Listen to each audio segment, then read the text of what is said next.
नमस्कार। आज का हमारा टॉपिक है कार्ल मार्क्स का जीवन चित्रण। Life sketch of Karl marks.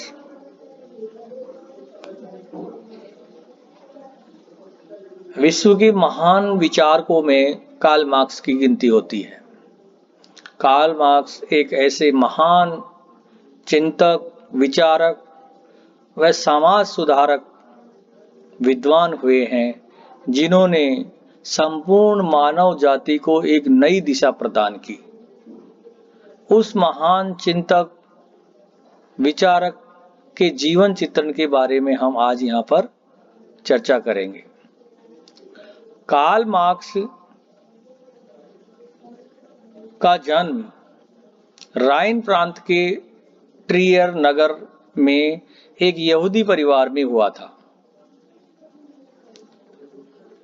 उनके पिता एक प्रसिद्ध वकील थे और उन्होंने ईसाई धर्म ग्रहण कर लिया। कहने का तात्पर्य ये है कि जब इनका जन्म हुआ तब कार्ल मार्क्स के पिता एक यहूदी परिवार के सदस्य थे, परंतु जो ही ये बड़े हुए और इनके पिताजी ने और इन्होंने ईसाई धर्म ग्रहण कर लिया। जब कार्ल मार्क्स 6 वर्ष के थे उसी टाइम इनके पिताजी ने ईसाई धर्म ग्रहण कर लिया। मार्क्स के बारे में बताते हैं कि मार्क्स बाल्यकाल से ही बहुत ही प्रखर बुद्धि के एवं प्रतिभा संपन्न या प्रतिभा युक्त बालक थे। मार्क्स में सीखने की शिक्षा, सीखने की जिज्ञासा बहुत तीव्र गति की थी। वो तुरंत प्रभाव से हर चीज को सीख लेते थे। इस प्रकार मार्क्स की जो शिक्षा की बात करें तो 1830 से लेकर 1835 तक ट्रियर के एक स्थानीय और अच्छे विद्यालय जिसका नाम था ट्रियर जिम्नेजियम में हुई थी। उसके बाद वो अपने स्कूल के अंतिम परीक्षा के लिए उन्होंने एक लेख भी लिखा। उसका शीर्षक था पेशा चुनने के संबंध में एक तरुण के विचार। इस निबंध से उन्हें महान ख्याति मिली और उनको उस स्कूल के अंदर एक होनहार बालक के रूप में जाना जाने लगा।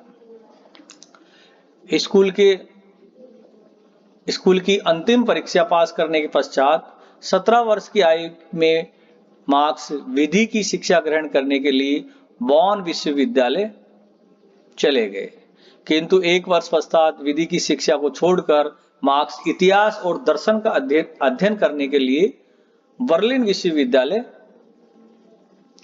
गए।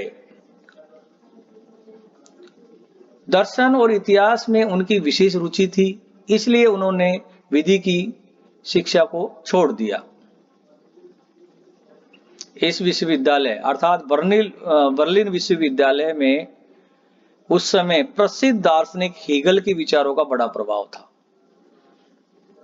मार्क्स हेगल के विचारों से बहुत प्रभावित हुए। उन्होंने यंग हेगेलियन नामक संस्था की सदस्यता को ग्रहण कर लिया।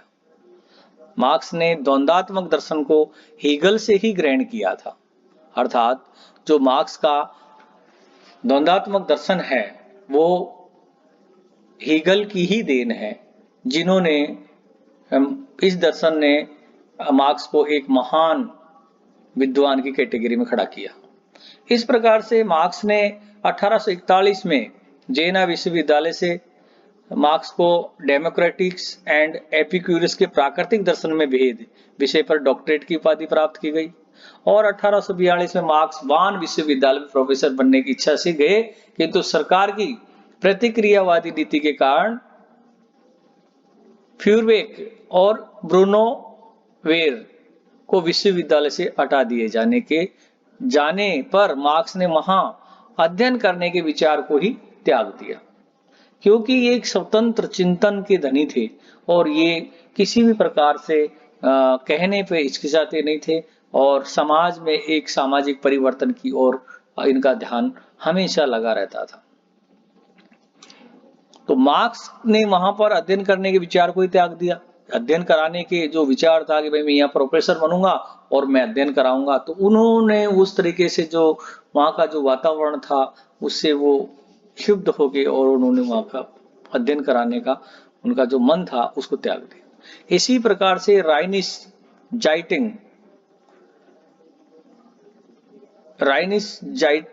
जाइटिंग नामक एक पत्रिका थी, उसके ये संपादक बन गए।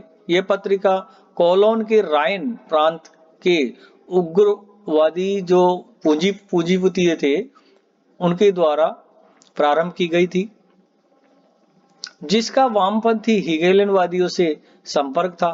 मार्क्स के संपादन समय में पत्रिका का रुख क्रांतिकारी होता जा रहा था।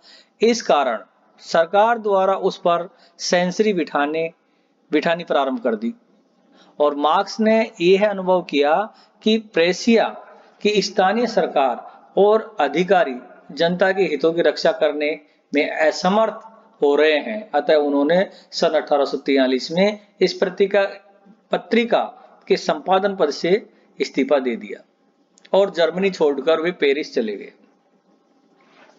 इस प्रकार मार्क्स के जीवन में कई प्रकार के उतार चढ़ाव आते रहे। मार्क्स ने हार नहीं मानी और मार्क्स अपने जो पथ जिस दिशा की ओर वो जाना चाहते थे उस दिशा की ओर बढ़ते रहे।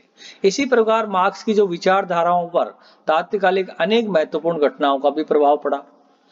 मार्क्स पर जो प्रभाव पड़ा वो था पूंजीवाद का विकास हो रहा था और इस कारण यूरोप के अनेक देशों में सामंतों और भूदासों के बीच संबंध ऐसा ही हो गए थे। मतलब उनके अंदर एक अच्छा संबंध देखने को नहीं मिला था।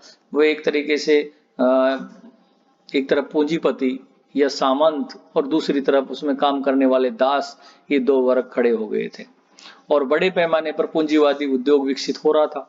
किसानों और दस्तकारों की स्थिति भी खराब हो गई थी और एक ऐसा वर्ग जन्म ले रहा था जो उत्पादन के साधनों से वंचित था और जिसे सर्वहारा वर्ग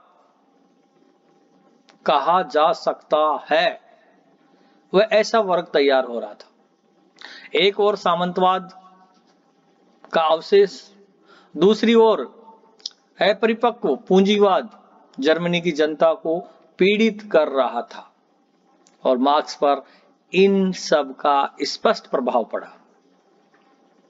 और मार्क्स को एक कहने का तात्पर्य यह कि मार्क्स को एक गरीब या जो दास मान लो या जो श्रमिक वर्ग मान लो, उनकी पीड़ा को समझकर और उनकी तरफ उनका उद्धार करने के लिए मार्क्स को जाना पड़ा और वो संपूर्ण जीवन गरीबों, श्रमिकों, दासों, इनके उत्थान के लिए अपना विवेक को समर्पित करते रहे। इस प्रकार से मार्क्स का जो मार्क्सवादी विचारधारा है उसका उद्भव पूंजीवाद का विनाश और श्रमिक वर्ग का कल्याण पर आधारित है।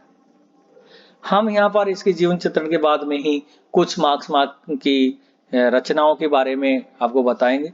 मार्क्स ने अनेक ग्रंथों की रचना की, उनमें इनकी जो बहुत ही महत्वपूर्ण ग्रंथ हैं उनके बारे में आपको बताते हैं। मार्क्स की जो पहली कृति है वो जर्मन आइडियोलॉजी है, जर्मन विचारधारा 1845 से 1846 के बीच में ये पब्लिश हुई। इसी प्रकार से an introduction to the criticism to the Hegel philosophy of rights, इन्होंने इस पुस्तक के माध्यम से हेगल की जो विचार से विश्व का निर्माण, इसी प्रकार से इन्होंने कहा पदार्थ से ही विचार की उत्पन्न होता है, वो कह विचार से, और विचार वाले जो डेवलपमेंट की थ्योरी थी उसको मार्क्स ने नकारा इस पुस्तक के माध्यम से। द होली फैमिली 1844 में इनके जो बेस्ट मित्र थे एंजिल्स, और उन्होंने दोनों ने मिलकर लिखी थी पवित्र परिवार। इसी प्रकार से द पॉवर्टी ऑफ फिलोसफी 1847 में मार्क्स द्वारा ये कृति लिखी गई। फिर इसका जो महान विश्व का जो महान ग्रंथ है वो कार्ल मार्क्स का वो था द कम्युनिस्ट मैनिफेस्टो, वो 1848 में पब्लिश हुआ। इसी प्रकार से प्री कैपिटलिस्ट इकोनॉमिक फॉर्मेशन, ये 1857 से 58 के बीच में पब्लिश हुआ। इसी प्रकार से क्रिटिक ऑफ पॉलिटिकल इकोनॉमी 1859 1859 के अंदर पब्लिश हुआ। और इनका जो 8वां ग्रंथ है वो the first Indian war of the independence, वो 1857 से 58 के बीच में पब्लिश हुआ। और लास्ट वाला जो इनॉर्गल एड्रेस अर्थात 1864 के अंदर पब्लिश हुआ। इस प्रकार से इस महान विद्वान ने अनेक ग्रंथ लिखे। उसी प्रकार से value price and profits, surplus value का जो सिद्धांत दिया था वो किताब भी इन्होंने ये ग्रंथ लिखा 1865 के अंदर। इसी प्रकार से दास कैपिटल, ये भी एक बहुत महान ग्रंथ था। इसकी रचना 1867 के अंदर की गई। और the civil war in France 1870 से 71 के बीच में लिखा गया। और लास्ट में ग्रोथा, programme, revolution and the counter revolution, ये भी इन्होंने एक ग्रंथ लिखा। इसी प्रकार से मार्क्स की जो रचनाएं थी वो बहुत ही महान रचनाएं थी। उन्होंने विश्व के मानव जीवन को एक अलग दिशा दी और उनके कल्याण के लिए उन्होंने एक रास्ता सुझाया। इसी प्रकार से इस महान चिंतक और दार्शनिक कार्ल मार्क्स को हम सत सत नमन करते हैं। और इन्होंने अपना संपूर्ण जीवन पूंजीवाद जो है उससे निकलने के लिए एक श्रमिक वर्ग को एक नई दिशा दिखाई। और निश्चित रूप से कार्ल मार्क्स आज एक विश्व के विद्वानों की अग्रणी श्रेणी में खड़े नजर आते हैं। इसके साथ ही हम अगले टॉपिक में और विस्तार से कार्ल मार्क्स की एक एक थॉट्स को हम विस्तार से आपको बताएंगे। इतना ही आपको, इसके बाद में हम नेक्स्ट टॉपिक में आपको और चीजें विस्तार से बताएंगे। थैंक यू, नमस्कार।